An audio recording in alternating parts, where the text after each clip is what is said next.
Halo teman-teman, selamat datang di channel Mimin. Semoga teman-teman Mimin sehat-sehat selalu ya.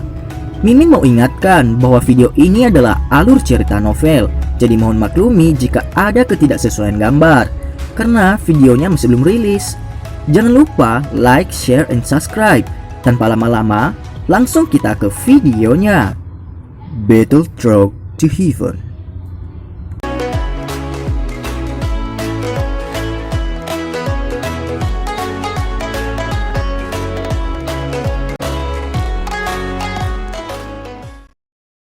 Melanjutkan dari cerita sebelumnya, Xiaoyan menarik pandangannya dari Baisan yang berada di sisi berlawanan dari arena.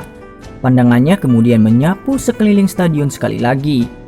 Di tengah-tengah galeri tontonan, ada beberapa kursi bagus dengan pemandangan terbaik. Orang yang duduk di kursi ini hanya 4 pria tua berambut putih. Meskipun aura dari 4 orang ini tidak berbeda dengan pria tua biasa, tatapan Xiaoyan mendarat di tubuh mereka terlebih dahulu. Orang lain mungkin tidak merasakan apa-apa, tetapi dengan persepsi spiritualnya yang luar biasa, mampu merasakan getaran samar di ruang yang kadang-kadang muncul dari lingkungan keempat lelaki tua ini. Fluktuasi spasial semacam ini hanya diciptakan ketika kekuatan doki dalam tubuh seseorang telah mencapai batas tertentu yang memungkinkannya beresonansi dalam ruang dunia luar. Di antara orang-orang kuat yang akrab dengan Xiaoyan, bahkan Hai Bodong belum mencapai tingkat ini. Hanya mereka yang sudah memasuki level puncak Dou Huang, seperti Jia Xingtian atau Yun San yang lebih kuat, yang mampu mencapai titik ini. Sementara Xiaoyan mengamati keempat pria tua ini, yang berpakaian sangat polos, mereka berempat tiba-tiba merasakan sesuatu. Mata mereka yang awalnya malas diangkat dan tatapan tegang membuat kontak dengan mata Xiaoyan. Beberapa pasang mata saling memandang dan mata Xiaoyan segera merasa sedikit sakit. Doki di dalam tubuhnya dengan cepat beredar sebelum gumpalan api hijau tiba-tiba melintas di pupil hitamnya. Baru kemudian perasaan menyakitkan itu perlahan-lahan melemah. Selain terkejut di hatinya, dia buru-buru menarik pandangannya. Sama seperti Cek, pada saat gumpalan api berwarna hijau diam-diam melintas di mata Xiaoyan, suara lembut kaget secara spontan dan bersamaan dipancarkan dari 4 pria tua yang duduk di kursi itu. 3 di antara mereka bertukar pandang satu sama lain saat mereka membuka mulut untuk berbicara. Betapa anehnya doki anak ini, panas dan lincah seperti nyala api, ucap salah satu pria tua itu. Doki jenis ini adalah bahan bakar terbaik untuk menyuling pil obat. Ini benar-benar akan sia-sia jika Xiaoyan bukan seorang alkemis. Sebuah kejutan melintas di mata seorang lelaki tua yang duduk paling jauh ke kiri saat dia berkata perlahan, "Hahaha, Huo Tua, saya mendengar bahwa Xiaoyan ini pernah menjadi juara dari pertemuan Grand Alchemist di Kekaisaran Jiama. Bakat penyulingan obatnya cukup besar. Jika Anda dapat merekrutnya ke tempat Anda untuk memperbaiki pil obat, saya khawatir bahwa prestasinya di masa depan akan membuat orang tidak bisa berkata-kata." Seorang pria tua berjubah abu-abu di tengah berkata sambil tersenyum. Dia hanya umur 18 tahun tapi sudah ada pencapaiannya. Ini potensinya luar biasa. Dia memang bibit yang bagus. Namun saya pikir dia seharusnya sudah memiliki gurunya sendiri. Kalau tidak, dia pasti tidak akan mencapai tahap seperti itu di usia ini hanya dengan bakatnya saja. Orang tua itu yang dipanggil sebagai Huo Tua mengangguk sebelum dia segera menjawab. Tidak ada konflik bahkan jika dia sudah memiliki guru. Tidak ada banyak konflik antara akademik dan guru swasta. Selain itu, Departemen Alkemis Akademi Jianan telah didirikan selama bertahun-tahun. Jika dia bisa memasukinya dan berlatih, ada banyak manfaat baginya. Bagaimanapun juga, tidak peduli seberapa luas pengetahuan gurunya, akan sulit untuk membandingkannya dengan warisan yang dimiliki Departemen Alkemi selama bertahun-tahun, bukan? Pria tua berjubah abu-abu itu menggelengkan kepalanya dan berkata sambil tersenyum. Selain itu, Departemen Alkemis independen dari akademi luar dan dalam tidak memiliki banyak konflik dengan mereka. Jika Xiaoyan ini tertarik untuk datang ke Departemen Alkemis, saya tidak keberatan memiliki siswa berprestasi lainnya. Huo tua melirik Xiaoyan di kejauhan dan berkata dengan lemah. Beralih ke tempat Xiaoyan. Di antara mereka berempat, 3 orang mulai dari kiri adalah wakil kepala akademi luar dan 2 tetua yang memiliki prestise yang cukup besar di akademi. Mereka memiliki wewenang yang sangat besar untuk berbicara di akademi luar. Selain itu, kekuatan mereka berada di sekitar level puncak Dou Huang. Ketika dia melihat tatapan Xiaoyan, instruktur Wolling yang berdiri di sampingnya menjelaskan dengan lembut. Orang tua yang pendiam, yang tidak banyak bicara di ujung kanan adalah kepala Departemen Alkemis. Dia mengelola sekelompok besar alkemis di bawahnya, karena seorang alkemis memiliki posisi khusus di benua. Departemen Alkemis independen dari akademi dalam dan luar. Tidak ada orang yang dapat mengganggu masalah mereka. Bahkan wakil kepala sekolah tidak bisa melakukannya, ucap Rowling. Departemen Alkemis? Tanya Xiaoyan. Hati Xiaoyan bergerak ketika dia mendengar nama ini. Apakah yang disebut Departemen Alkemis ini kemungkinan adalah keberadaan yang mirip dengan asosiasi alkemis? Distribusi fraksi di akademi luar cukup berantakan. Meskipun saya tahu bahwa kekuatan yang Anda sembunyikan sangat kuat, Anda perlu berhati-hati terhadap 2 fraksi itu. Salah satunya adalah unit penegak hukum. Ada banyak orang kuat seperti halnya ada awan di dalam unit. Selain itu, posisi unit mereka menyebabkan mereka hampir memiliki wewenang untuk melakukan penangkapan yang tidak sah. Cukup menyusahkan jika menyinggung mereka. Pertarungan berdarah antara Akademi Janan dan wilayah sudut hitam saat itu akhirnya membuat pohon roh kematian, yang membuat orang-orang merinding dengan semua taktik mereka. Pihak lain adalah Departemen Alkemis. Apapun yang terjadi, seorang alkemis dimanapun dia berada akan dapat menikmati posisi yang sangat istimewa. Instruktur Rowling menghela nafas lebih. Ada beberapa rasa iri di dalam suaranya. Perlakuan dari setiap 2 alkemis acak di dalam Departemen Alkemis akan jauh melebihi miliknya sebagai instruktur kelas Huang. Xiaoyan mengangguk sedikit ketika dia dengan kuat mengingat 2 fraksi di akademi di dalam hatinya. Selain itu, saya mungkin telah mengatakan kemarin bahwa Anda hanya perlu masuk 50 besar teratas dalam kualifikasi akademi dalam. Tetapi saya pikir dengan kekuatan sejati Anda mungkin dapat mencoba masuk ke 5 besar. Instruktur Rowling tersenyum ketika dia melihat Xiaoyan. Dia tidak sengaja menyembunyikan fakta bahwa dia tidak sengaja mendengar beberapa hal tadi malam. Bukankah semuanya sama? Ucap Xiaoyan. Itu tidak sama. Jika Anda bisa masuk 5 besar dalam kompetisi kualifikasi, Anda akan memiliki kualifikasi untuk masuk ke aula koleksi buku akademi, ucap Shun-Er. Aula koleksi buku? Apakah hal-hal di dalam sangat menarik? Ucap Xiaoyan. Xiaoyan kaget ketika dia bertanya. Aku hanya bisa mengatakan bahwa lebih dari setengah orang yang berpartisipasi dalam kompetisi kualifikasi datang dengan niat memasuki aula pengumpulan buku ini. Di dalamnya termasuk Shun-Er, Baisan, dan yang lainnya. Shun-Er mengembuskan nafas di sisi Xiaoyan. Sikapnya tersenyum hangat dan lembut menyebabkan tatapan di sekitarnya memandang Xiaoyan tiba-tiba menjadi jauh lebih panas. Aula pengumpulan buku adalah tempat terlarang di akademi luar Akademi Jianan. Pertahanannya sangat ketat. Biasanya selain beberapa orang yang dapat dihitung yang memiliki kualifikasi untuk masuk, sebagian besar waktu dalam keadaan terbatas. Hanya setiap tahun setelah kompetisi kualifikasi selesai, akan sekali lagi dibuka untuk jangka waktu terbatas. Shun-Er berkata dengan lembut, jika seseorang beruntung, seseorang akan memperoleh manfaat yang akan sulit dibayangkan dari dalam dirinya, ucap Shun-Er. Oh? Xiaoyan mengangkat alisnya. Dengan latar belakang Shun-Er, dia masih memiliki pendapat yang tinggi tentang balai koleksi buku yang misterius itu. Dalam hal itu, hal-hal di dalamnya seharusnya tidak mengecewakannya. Dia hanya mengangguk sedikit setelah memikirkan hal ini di dalam hatinya. Ada juga kegembiraan dalam hatinya ketika dia berkata sambil tersenyum. Karena seperti ini, maka mari kita lakukan yang terbaik. Namun saya akan mengatakan ini sebelumnya. Jangan menaruh terlalu banyak harapan pada saya. Bagaimanapun ada cukup banyak orang kuat di Akademi Jianan, ucap Xiaoyan. Seharusnya tidak ada banyak masalah dengan kekuatanmu. Hanya ada 5 orang yang perlu Anda perhatikan selama kompetisi kualifikasi. Instruktur Rowling berkata sambil tertawa. Ada keajaiban di dalam tawanya. Yang pertama adalah si penyihir kecil. Bakat pelatihannya tidak lebih lemah dari Anda. Selain itu, dia telah mengikuti orang yang kuat seperti wakil kepala sekolah selama bertahun-tahun.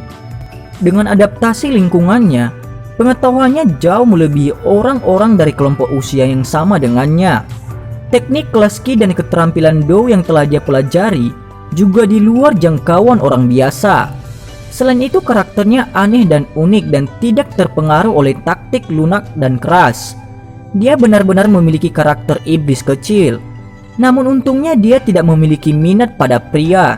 Jadi Anda tidak perlu khawatir direcoki olehnya. Tentu saja dengan hubunganmu dengan Shun-Er, dia mungkin melampiaskan kemarahannya padamu. Orang kedua adalah Baisan yang kamu temui kemarin. Sebagai salah satu siswa yang paling berprestasi dan yang menerima perhatian besar di akademi selama 2 tahun terakhir ini, kekuatannya juga sangat kuat. Bukanlah berlebihan untuk menyebutnya saingan. Yang ketiga adalah seseorang yang belum Anda temui. Namun orang itu termasuk di antara orang-orang di unit penegak hukum yang telah saya ceritakan sebelumnya. Selain itu, posisinya cukup tinggi di dalamnya dan memiliki kepercayaan dari kepala unit penegak hukum saat ini. Selain itu, ia adalah seorang yatim piatu dan kemungkinan akan sering tinggal di akademi ini. Di masa depan, dia mungkin mengambil kesempatan untuk mengambil alih unit penegak hukum, sebuah fraksi yang kuat di tangannya. Orang keempat disebut Lumu. Dia adalah salah satu siswa top di Departemen Alkemis. Tidak hanya keterampilan memurnikan obatnya yang luar biasa, tetapi ia juga sama tidak lemah dari pelatihan Daoki. Ia juga lawan yang tidak bisa Anda anggap remeh. Anda juga harus sangat hati-hati dengan dia. Ini karena menurut urutannya, lawanmu hari ini mungkin dia. Instruktur Rowling mengingatkan. Oh, Xiaoyan kaget ketika dia mendengar ini. Dia bertanya, kelas apa dan berapa kekuatan Lumu itu? Ucap Xiaoyan. Sekitar bintang 3 Dadoshi. Namun orang itu adalah pot obat lengkap. Dokinya dangkal dan tidak perlu dikhawatirkan. Xiaoyu di samping tiba-tiba mengerutkan bibir dan berkata, hahaha. Lumu adalah salah satu pelamar teratas Xiaoyu. Ketika dia pertama kali memasuki akademi, orang itu menyamar sebagai mahasiswa baru dan membawa Xiaoyu untuk berkeliaran secara acak di sekitar akademi selama lebih dari setengah hari. Setelah itu Xiaoyu merasakan sesuatu dan langsung menendangnya ke kolam. Siapa yang mengira tendangan itu?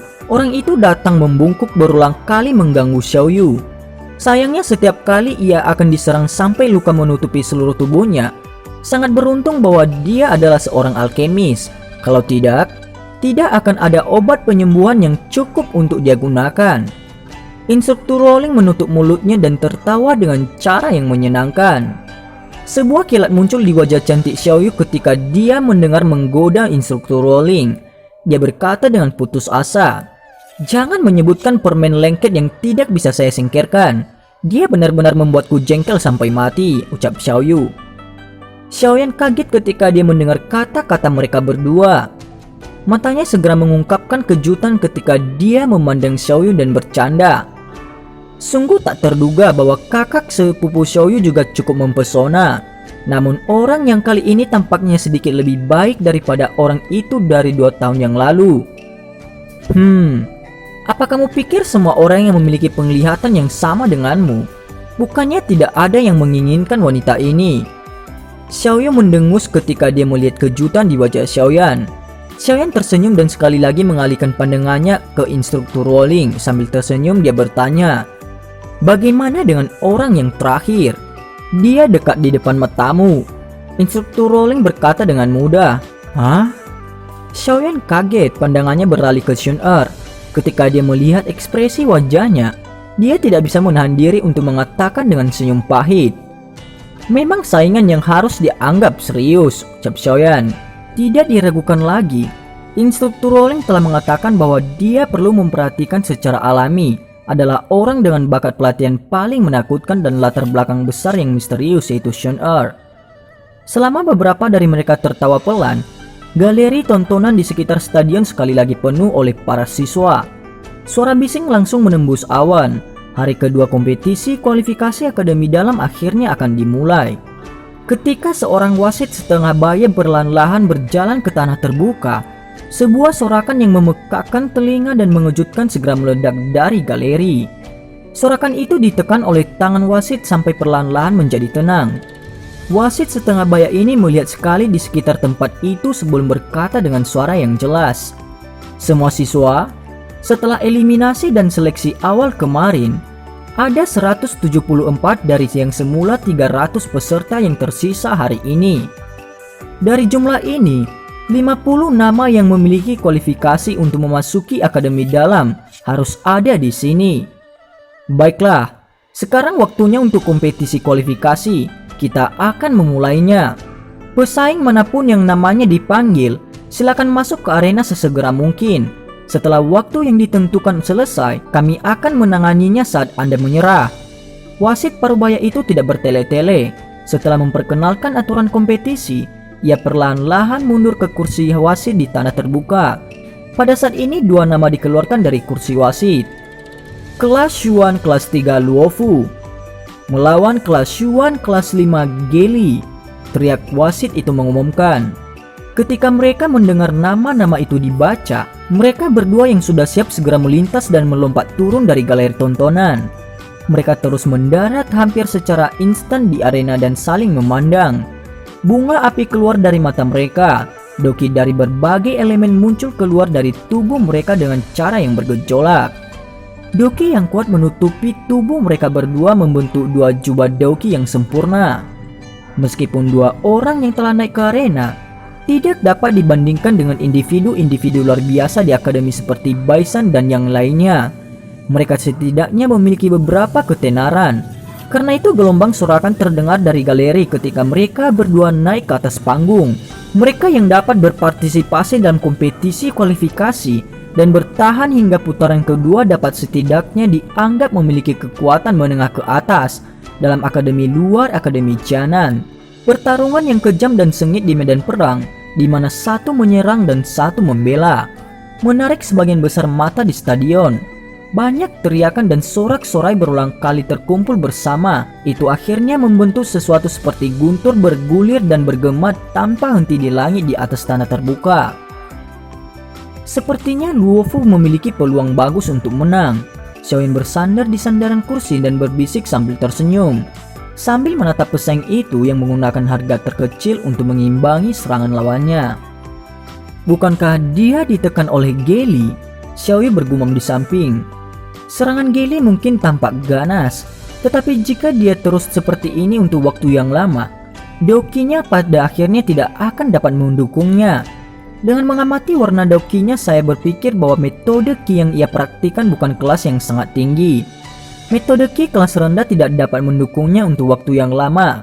Di sisi lain, Luofu bahkan belum bergerak dari posisi awal sebanyak itu sejak awal pertarungan. Setiap kali dia melakukan kontak dengan serangan lawan, kakinya akan sedikit gemetar. Itu adalah tindakan yang membelokkan kekuatan ke tanah. Meskipun metode defensif ini agak canggung, itu masih memungkinkannya untuk menyelamatkan banyak doki yang tidak perlu dari yang dihabiskan. Oleh karena itu, jika Geli itu tidak memiliki gerakan pembunuhan yang terlalu kuat, serangannya mungkin secara bertahap menjadi lebih lemah setelah 30 pertukaran lainnya terus sampai dia dikalahkan. Xun-Er di samping menjelaskan sambil tersenyum. Ketika mereka mendengar Xun-Er menjelaskan secara rinci, tidak hanya Xiaoyan mengangguk, tetapi bahkan Xiaoyan juga merasa agak heran ketika dia menatap gadis itu. Bahkan dia tidak melihat pertempuran dengan detail seperti itu. Aku ingin tahu kelas apa yang telah dicapai gadis ini setelah pelatihan selama 2 tahun ini.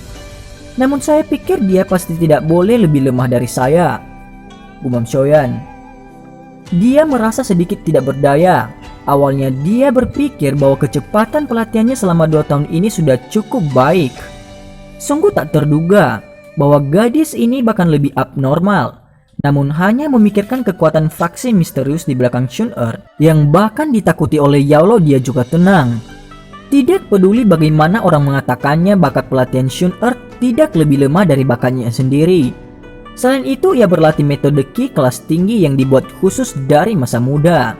Dia juga tidak kekurangan semua yang disebut pil obat langka dan bisa memberi isyarat dengan tangannya. Itu secara alami jauh lebih baik daripada dia secara pribadi pergi dan mengumpulkan bahan obat dengan kesulitan yang besar.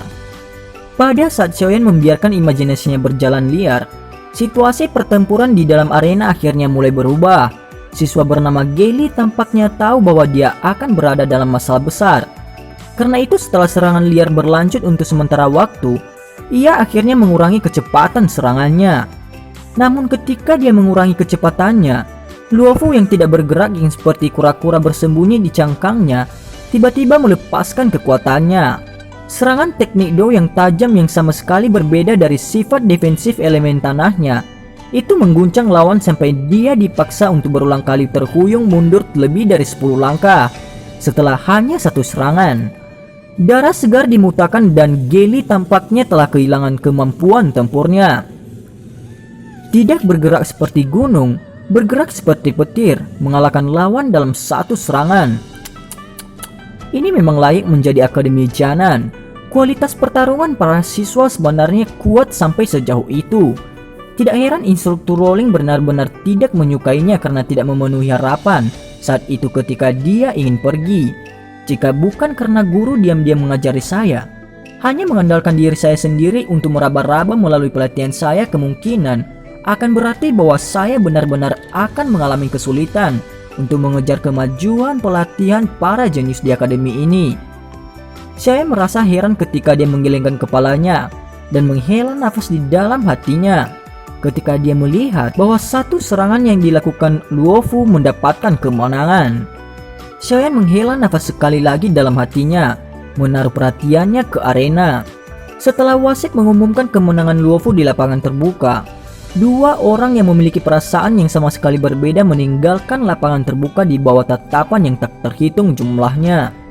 Pertarungan berikutnya dengan cepat mengikuti saat kompetisi berjalan lancar. Di mata Xiaoyan, pertarungan yang terjadi satu demi satu melintas, seperti kuda berjalan mengamati bunga-bunga. Xiaoyan memiliki peningkatan pemahaman terhadap Akademi Jianan. Kompetisi kualifikasi ini secara kasar dapat mewakili kekuatan siswa tingkat atas di Akademi luar Jianan. Dari pertarungan antara orang-orang ini, Xiaoyan samar-samar bisa melihat bahwa ajaran yang diadopsi Akademi Jianan terhadap murid-muridnya memang sesuatu yang sangat sengit. Metode pertempuran antara siswa jauh dari yang kuno yang Xiaoyan bayangkan. Sebaliknya mereka seperti veteran berpengalaman tempur. Ketika mereka bertarung, pandangan mereka tajam dan ganas. Selain itu, mereka tidak menunjukkan belas kasihan ketika tiba saatnya untuk melakukan pukulan ganas. Persaingan yang agak berbahaya ini sudah melampaui akademi biasa. Namun orang yang benar-benar luar biasa pasti tidak akan dilahirkan dari menara gading yang lembut. Tanpa banyak pengalaman tempur dan mata tajam yang kejam, seseorang tidak akan memiliki kemampuan yang cukup untuk menjadi orang yang benar-benar kuat. Akademi Jianan dapat dianggap memiliki beberapa kemampuan untuk membangun suasana seperti ini di dalam akademi. Akademi ini juga memungkinkan beberapa siswa memasuki wilayah sudut hitam setiap tahun untuk berlatih. Meskipun tindakan ini sangat berbahaya dan bahkan telah mengakibatkan akademi kehilangan beberapa bakat luar biasa selama setiap sesi pelatihan, harus dikatakan bahwa siswa yang berhasil kembali tampaknya telah mengalami metamorfosis. Transformasi semacam ini tidak hanya ditampilkan dalam kekuatan mereka, tetapi lebih dari perubahan temperamen mereka. Suara lembut tiba-tiba ditransmisikan dari samping. Xiaoyan menoleh untuk melihat dan menemukan bahwa itu dari instruktur Rowling. Xiaoyan kaget ketika mendengar ini. Beberapa saat kemudian, dia mengangguk dan berkata, "Tidak heran bahwa wilayah sudut hitam memang tempat latihan alami. Hanya saja aku tidak berharap eselon atas Akademi Jianan benar-benar memiliki keberanian seperti itu. Itu adalah tempat di mana bahkan tulang seseorang akan dikonsumsi, ucap Xiaoyan.